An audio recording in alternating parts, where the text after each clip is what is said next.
I want a big dog so he can protect our home. I want a small dog to dress her up in cute little clothes and take her everywhere with me. I want a dog to play with my children and get my children's energies out. These are all a few comments that I've heard people make when they are wanting to get a dog. Owning a dog is in fact one of the most rewarding things that a person can do. However, it's not for everybody. If it is for you, then today I'm here to talk about 3 points that can help analyze and help you decide whether you are ready to own a dog now. Number 1 is money. According to the American Pet Product Association, dog owners spend an average of $1,380 a year on their dogs. What kind of things can you look at that you'll be spending on? Well, first thing will be a lot of trips to the vet. Especially when they're young, they're going to need their shots and their vaccinations up to date. They're also most likely to get ill since they're still building up their immune system, so you'll have to take them to the vet a few times. Then you'll also have to spend on food, toys, and other essentials that you probably might not think about. For example, grooming. Even though you can groom your dogs for the most part, it's important to note that it is important to take them to a professional groomer.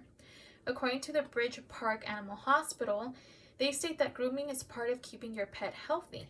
It prevents mats, fleas, and even serious things like ulcers. So what are your finances like? Could you manage to spare almost $1,500 a year for your new pet? Number 2 is time. Dogs, unlike cats or fish or turtles, they require a lot of time. What kind of things? For example, what is the first thing that you do when you wake up in the morning? You probably use the restroom, and it's the same thing for dogs. You'll have to wake up early, take them outside if you don't have a doggy door. You'll have to feed them after they're done, and then probably take them outside again so they can relieve themselves. You have to take them on constant walks, take them to the dog park if they're bigger breeds that need a lot more exercise. And what about your weekends? Your weekends probably might change, especially if you have a dog.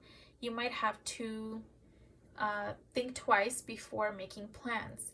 How long will you be gone? If you have someone to dog sit for you, those are things that you might want to think about. Also, the last point is making time to potty train them. This can come with this may require a lot of time, especially if they're puppies. If you are staying at home and you don't have anything to do, and that's all you're focusing on 24/7 is potty training them, then most likely you will be able to train them in about 2 weeks.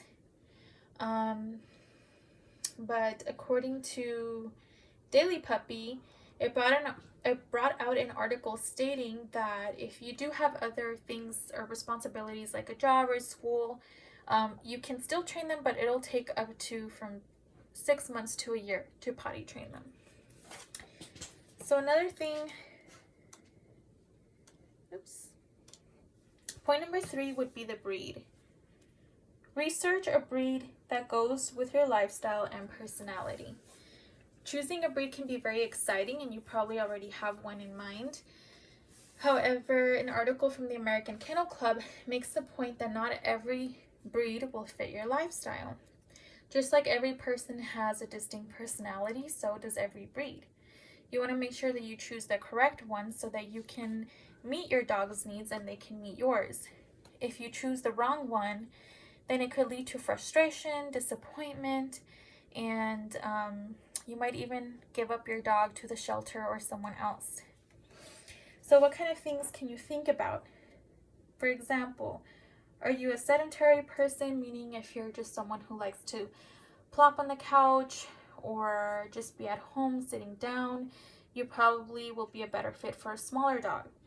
If you're someone that likes to go outdoors a lot, likes to hike, you want to get a dog that will be able to keep up.